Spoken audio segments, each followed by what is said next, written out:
வணக்க மக்களை, நான் உங்கள் மகேஷ் திண்டுக்கல்ல இருந்து. இப்ப நம்ம யாரை பத்தி பார்க்க போறோம் அப்படின்னு பாத்தீங்க அப்படின்னா, கமலஹாசன், அதாவது மக்கள் நீதி மைய தலைவர், அதாவது மக்கள் நீதி மையம், அது பேரே மறந்து போச்சு. சோ அந்த கட்சியோட தலைவர் தான் மிஸ்டர் கமலஹாசன். அவர் இப்ப மக்களவை உறுப்பினராக இருக்காரு. இப்ப அவர்கிட்ட அவரு பேசினாலே புரியாது, ஆனா இருந்தாலும் இன்னைக்கு கொஞ்சம் தெளிவா பேசியிருக்காரு அப்படின்னு நான் நினைக்கிறேன். என்னன்னு பாத்தீங்க அப்படின்னா, செய்தியாளர் கேட்கறாங்க, விஜய் அவர்களுக்கு கூட்டம் பயங்கரமா வந்துகிட்டு இருக்கு, இந்த கூட்டம் எல்லாம் ஓட்டா மாறுமா அப்படின்னு ஒரு சின்ன கேள்வி கேட்டாங்க. ஆனா அந்த டவுட் எனக்கும் இருக்கு. ஏன்னு கேட்டீங்க அப்படின்னா, எடப்பாடி ஐயா போறாரு, அவரை பாத்தீங்கன்னா ஈசல் மாதிரி முச்சுக்கிட்டு அவ்வளவு கூட்டம், ரைட்டு. டிஎம்கே இப்போ முப்பெரும் விழா வச்சாங்க, அங்க அவ்வளவு கூட்டம், ரைட்டு.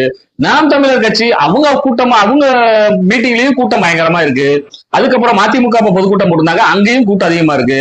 சோ கூட்டம் எல்லாம் வர்றது அப்படின்னா அந்த கூட்டம் அப்படியே ஓட்டா மாறுமா அப்படின்னு ஒரு கேள்வி கேட்டாங்க நீங்க ஐயாட்ட. ஐயா கரெக்டா பதில் சொன்னாரு. என்ன சொன்னாருன்னு அப்படின்னா, எந்த கட்சிக்கும் வர்ற கூட்டம் அது அப்படியே ஓட்டா மாறாது, இன்க்ளூடிங் மீ, அதாவது எனக்கும் அதே தான் அப்படின்னு பயங்கரமா சொல்லியிருந்தாரு. இந்தியா முழுவதும் மாநாடுகளுக்கோ பேரணிகளுக்கோ கூடுகிற கூட்டம் அந்த கட்சிக்கு ஓட்டாக மாறுமா அப்படின்னு கேட்டீங்க அப்படின்னா அது இல்ல அப்படின்றத அவர் சொல்றாரு. ஆனா சுத்தி வளைச்சு பார்த்தோம் அப்படின்னா அது உண்மைதான் அப்படின்னு நம்ம நினைக்க தோணுது.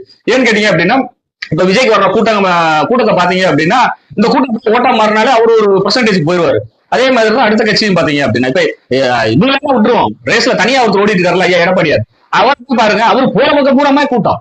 ஆனா இந்த கூட்டம் இன்னொரு விஷயம் என்னன்னு பாத்தீங்க அப்படின்னா, டிஎம்கேக்கு கூடுற கூட்டமும் சரி, ஏடிஎம்கேக்கு கூடுற கூட்டமும் சரி, இது ரெண்டுமே காசு கொடுத்து கூடுற கூட்டம் அப்படின்றது ஓப்பனா எல்லாத்துக்குமே தெரியும். ஓப்பனா வெளியில சொல்லனாலும் அந்தந்த கட்சி நிர்வாகிகள் அந்தந்த தொகுதியில் இருக்கிறவங்க அந்த வேலையை செய்வாங்க. ஆனா இது விஜய்க்கு அந்த மாதிரி கூட்டம் இல்ல அப்படின்னு தான் இப்ப நம்ம எல்லாருமே சொல்லணும். ஏன்னு கேட்டீங்க அப்படின்னா, சீமான் சொன்ன மாதிரி இது முதல் ஷோ, அதாவது ரஜினியோட படம், கமலோட படம், கொஞ்சம் பெரிய ஆக்டர்ஸோட படம் முதல் நாள் ஷோ வந்துச்சு அப்படின்னா அப்படிதான் கூட்டம் கிட்டு வரும். அப்புறம் படம் நல்லா இருந்தா அந்த கூட்டம் கொஞ்ச நாளைக்கு நிக்கும். அப்புறம் படம் சுத்தமா சரியில்லை அப்படின்னா அடுத்தடுத்த நாள் கூட்டம் அப்படியே குறைஞ்சிரும் அப்படின்னு சொன்னாரு. சோ அதே மாதிரி தான் விஜய்க்கு வந்திருக்க கூட்டம் ரசிகர்கள் கூட்டம். இந்த கூட்டம் ஓட்டாக மாறுமா அப்படின்றது அவருக்கும் தெரியாது, நம்மளுக்கும் தெரியாது. சோ அதே மாதிரி போற பிரச்சார கூட்டத்துல விஜய் கொஞ்சம் தெளிவா பேசணும் அப்படின்றத நம்மளோட கருத்து. ஏன்னு கேட்டீங்க அப்படின்னா, இன்னமும் அவங்களுக்கு அரசியல் தெளிவு வரல.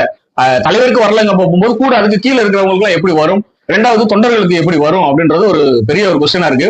ரெண்டாவது குஷி ஆனது மேல பயங்கரமான கம்ப்ளைண்ட்டுகள், காசு வாங்கிட்டு தான் ஒரு போஸ்டிங் போறாரு அப்படி அப்படின்னு. சோ இந்த 2026 எலெக்ஷன் முடிஞ்சது அப்படின்னா விஜய் கட்சியில தொடருவாரா இல்ல திருப்பியும் படம் நடிக்க போயிருவாரா அப்படின்றது ஒரு அதுக்கு அப்புறம் தான் அந்த விஷயமே தெரியும். ஏன்னு கேட்டீங்க அப்படின்னா, அவர் 200 கோடி விட்டுட்டு வந்திருக்காரு. சோ அவருக்கு இது இல்லைன்னா வேற வழி இருக்கு அப்படின்றத சொல்லாம சொல்லிட்டு இருக்காரு. அதனால 26 எலெக்ஷனுக்கு அப்புறம் தான் விஜயோட முடிவு என்னன்னு தெரியும். ரெண்டாவது அவரோட ஓட்டு பெர்சன்டேஜ் என்னன்னு தெரியும். சோ நம்ம எல்லாம் பொறுத்திருந்து பார்ப்போம் என்னதான் அனில் குஞ்சுக பண்றாங்க அப்படின்னு.